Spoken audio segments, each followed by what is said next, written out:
Hi and welcome to ReaperTV. In today's video we're going to be taking a look at how we can use MIDI grooves to really speed up the process of creating and recording music.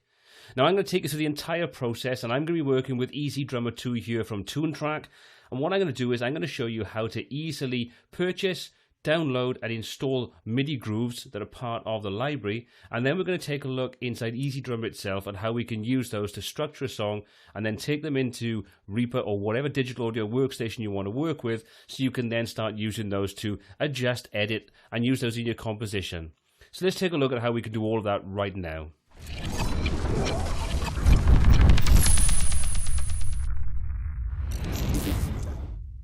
Now you can buy your MIDI groove packs from Toontrack from lots of different places, direct from Toontrack or from any of the online retailers, or ultimately the boxed products. So I've already done that. I've purchased a copy of Metal Fusion, and that's a MIDI drum pack. And what I'm going to do is I'm going to show you how you register that inside the new Toontrack Product Manager. Now the Product Manager is a piece of software that you can download, install on your PC or your Mac, and that allows you to manage your entire product range, all the things you purchased, register new products, download updates and keep everything up to date in one simple and easy to use application. You don't have to do that. You can still go online to your account, log in on toontrack.com, log into your account, register your products there and go through the process. Just the Toontrack Product Manager just makes it that much easier. So if you haven't already downloaded it, I'd highly recommend doing it. And once you've done that, then follow along with what I'm going to do now. So once you've purchased your product, you're going to be sent out an email, or if you've got the box product, you're going to have a serial number on there. All you need to do is come to say register new product, insert the serial number. Then there's 5 different blocks of 4 digits each. Put that in there, hit the register button. As long as you're online, it's then going to go through, find out what product it is you purchased and add that into your library. So every time you log into your account with the Toontrack Product Manager, or you log into your account on toontrack.com, all of the products you have will be registered, including the new one we registered right now. So I've already done the registration process, and you can see that underneath I've got the Metal Fusion MIDI pack. So I'm ready now to go ahead and download this. So I can click on Download Product. That will then go through and tell me on the left hand side that product's downloading. Once it's downloaded, it'll now give me the option to say install the product. So once you follow the on-screen directions to install the product, you're then going to find that is now ready to use. So let's close down the Toontrack Product Manager and let's open up EZdrummer, where we can start taking a look at the MIDI grooves we've just installed. So once we open up EZdrummer, what we need to do is switch over to the browser, and that'll show us all of the MIDI information that we have installed as part of our EZdrummer installation. So we click on there, and you can see on the left hand side we now have all of the different packs, all the EZX MIDI packs and any purchase MIDI packs that we have. Now you're not limited to only using MIDI packs that are shipped as part of the Toontrack product range. You can, in the later versions of EZdrummer 2, install and set up your own directories where you've got your own MIDI grooves in there. So you may want to create your own, you may want to purchase other third-party MIDI packs, and you can now access those inside EZdrummer itself. So with the left-hand side showing us all of the MIDI information we have, you can see we've got the Metal Fusion pack and we've got the Monster MIDI pack. So these are packs as opposed to the libraries that we can see underneath. And you can see at the bottom we have the user libraries where we can, like I say, access those additional third-party MIDI files. So let's take a look at the Metal Fusion and we'll see how it's broken down. So if we click on there, you can see it breaks it down into a couple of different subsections. We've got the second column shows us the different types of speed that we've got. For example, we've got half-time straight 4/4 beat, swing 4/4, straight 5/4, 6/4, and so on. Now these are going to be dependent upon the MIDI library that you're actually viewing. So you're not going to see exactly the same as I've got unless you have the same ones installed. So you can see if we switch to any of the other ones, we've got different options available. Same again if we come out to EZX Metal, for example. You can see you've got asphyxiation, 78 BPM, so it tells us the time signature for this particular song, or the particular sort of MIDI grooves. And you can see then everything is broken down in some of these packs into a full song, a theme, the verse, the chorus, bridge, and so on. And if we expand any of those, you can see it gives us variations. So we come back to the Metal Fusion library and we go to the straight 4/4. You can see we've got the same thing again, so it shows us we've got 120 BPM, airy. We've got a kick-driven song, virtuosity at 122 BPM. And as we scroll through, you can see with these MIDI packs from EZdrummer or from Toontrack, they give us the name of the... It's a song structure, it's not an actual song. And then it breaks it down into the BPM and then breaks it down even further into the different sections of the song. So like I say, if we click and open one of those up, you can see we've got various different variations available to us. So let's just take a listen to some of these variations just so you can see the kind of thing that we've got to work with.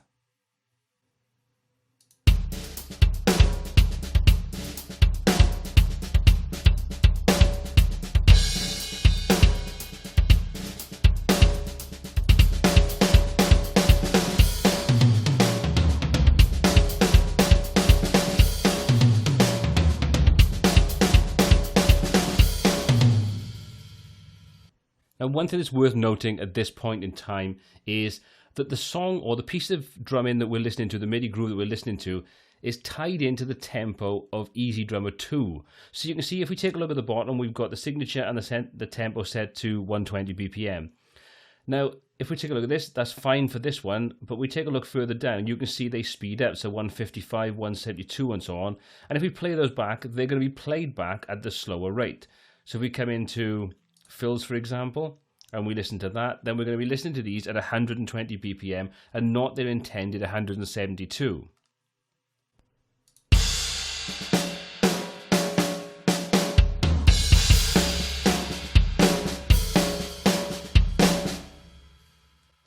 Now, the latest version of Easy Drummer really makes it easy to deal with that.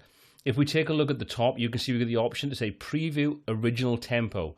Once we click on that, that's going to override the tempo that's been set as part of Easy Drummer itself, and then we'll play that back at its actual intended speed. So let's take a listen to that.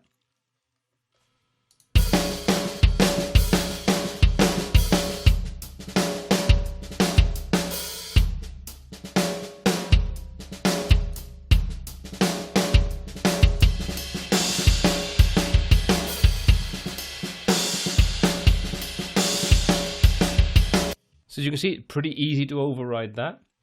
The other thing to worth note at this point in time when we're auditioning any of these MIDI grooves is that we can also change the drum kit that's being used. At the moment we're using the Modern 2 basic drum kit, but we can easily click on there and we can choose from any of the Easy X's that we've got installed as part of our copy of Easy Drummer 2. So if I wanted to, I can easily come down and say I want Metal Machine and I want to use Big Room. That will then load that in from my hard drive, and now we'll play that back based upon that particular drum kit.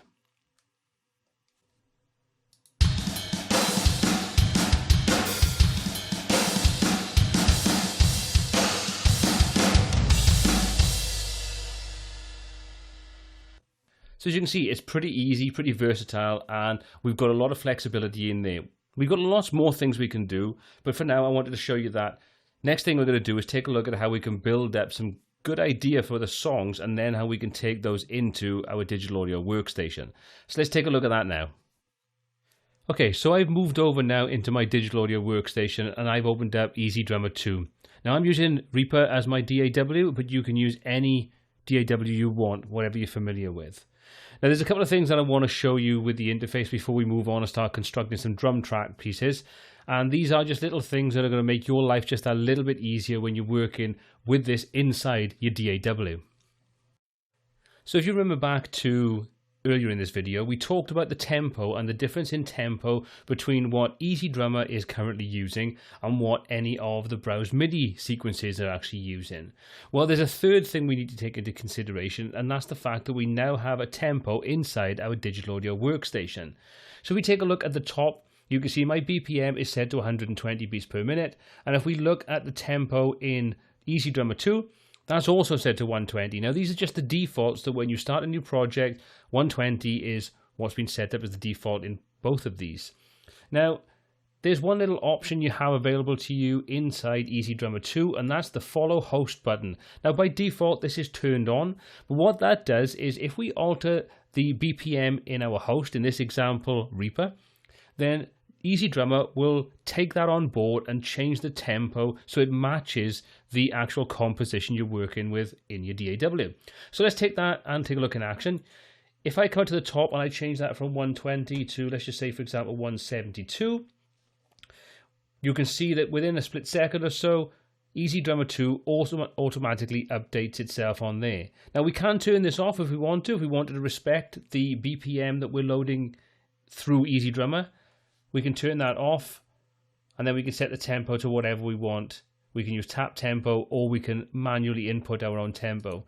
But for most instances, you're going to want to make sure that you have the follow host option enabled, so you make sure that EZdrummer and your DAW are both talking to each other at the same BPM. So now that we have that set up, let's take a look at how we can start building up and constructing drum parts with the browser and with the MIDI sequences that we've got as part of EZdrummer 2.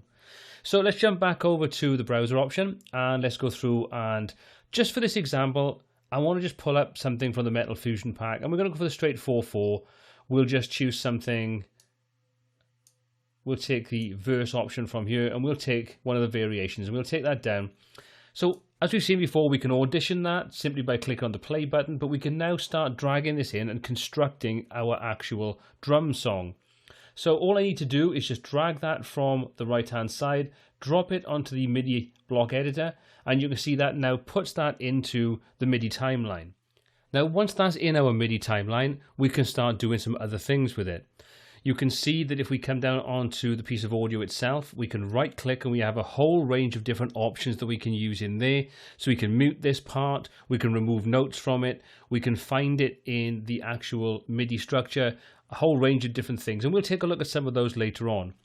We can also cut this up if we want to. So we change it from the selection tool to the cut tool, and you'll see we can now come over and we can cut that up, and it also snaps through to all the different markers we've got with our tempo markers. We've also got undo and redo, so we can quickly and easily come through and edit anything on there.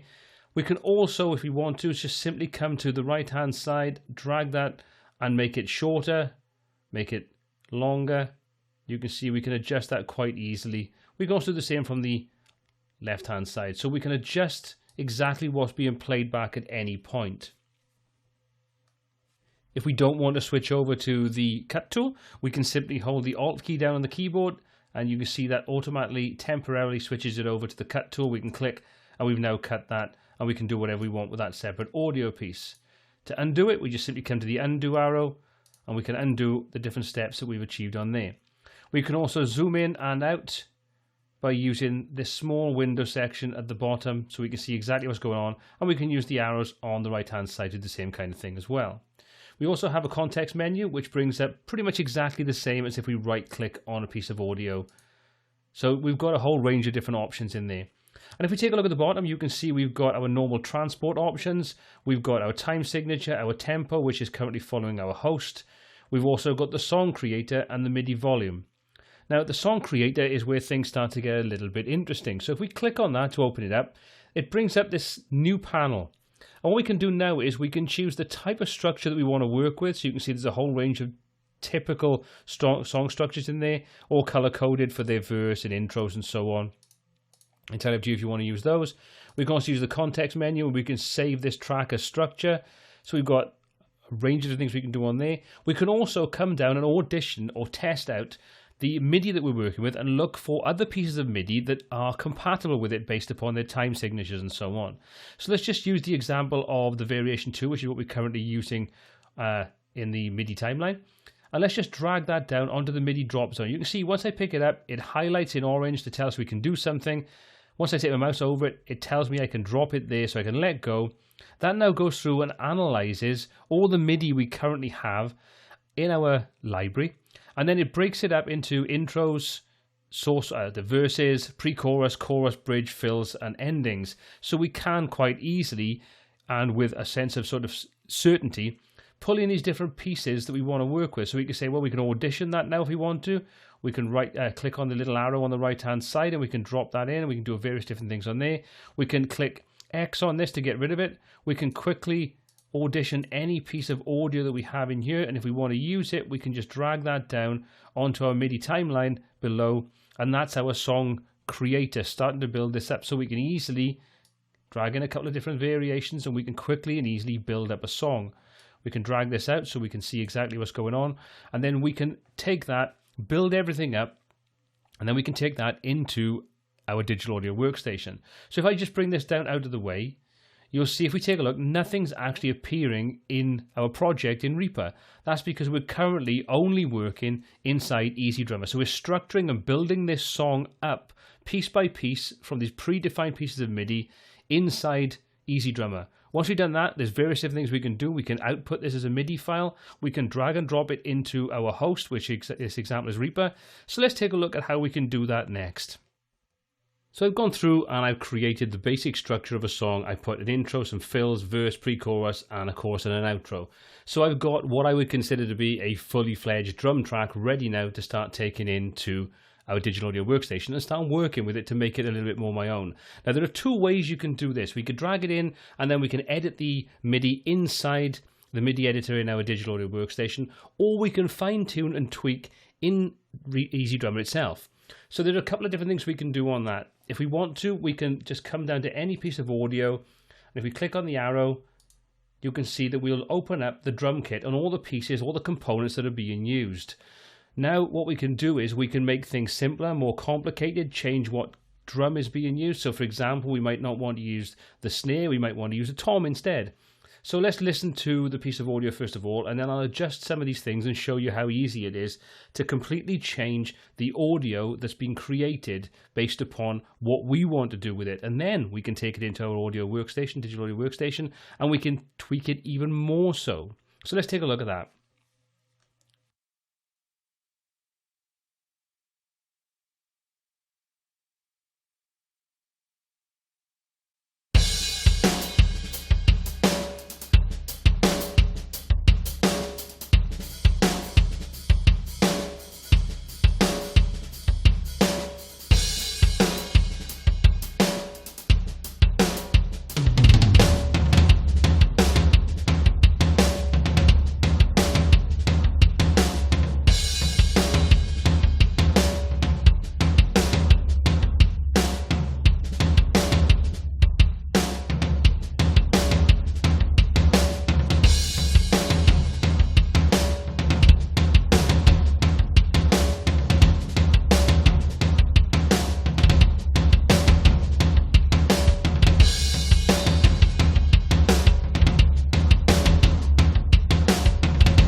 Changing the different drums that were being used to completely change the feel.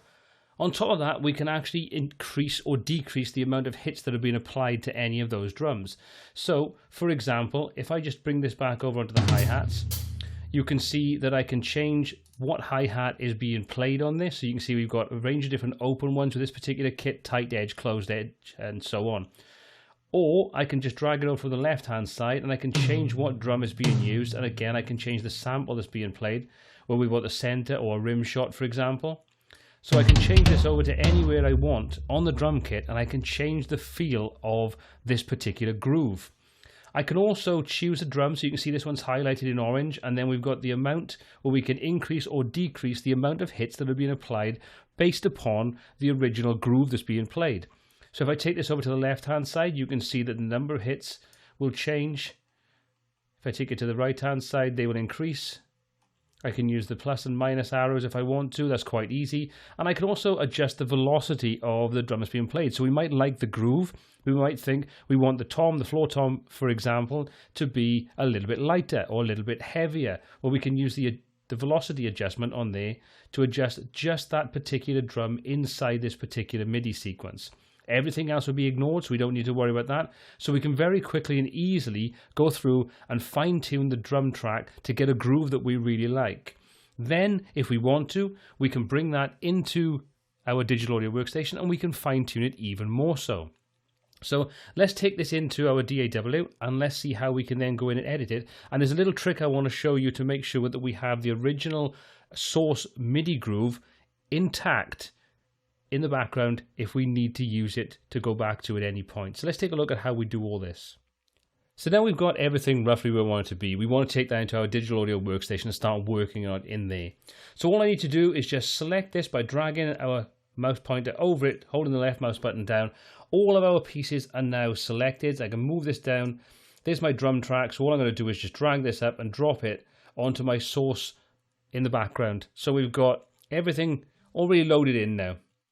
Now there is something to be aware of when we load this in. Because we've created the MIDI inside EZdrummer, if we play this now, we'll get EZdrummer running with the MIDI, and we'll get our host, in this example Reaper, running with the same MIDI. So we'll get two instances, and this has caused problems for me in the past where I'm kind of wondering why the drum beat is slightly different, or it sounds like there's an echo or something on it, and it's because I've got both of these running simultaneously.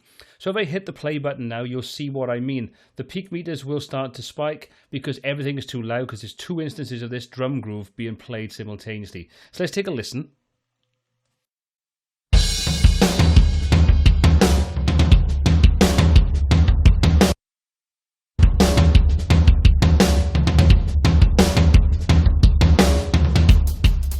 Now your first thought may be a case of, well, let's just delete all the audio out of EZdrummer 2.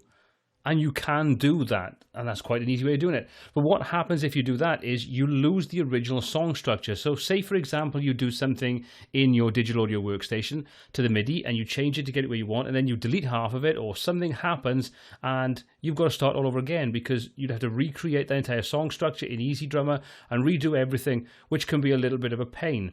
So there's a little trick that you can use to keep the original source MIDI layout inside the song creator in EZdrummer and retain the editability of that to take it back in if we needed to. And the easy thing to do there is if we've got everything selected, so we just highlight the entire MIDI song, we right click on it and we say mute. And that will mute all of those different instances. Now if we play it back, we only get what's playing back inside the actual digital audio workstation itself. But we've always got this there, should we want to go back to it or adjust the structure or do anything we want with it. All of this is still intact, just muted in the background. So we take a listen now. You'll see that the volume has dropped down and we're only listening to the instance of the MIDI inside Reaper.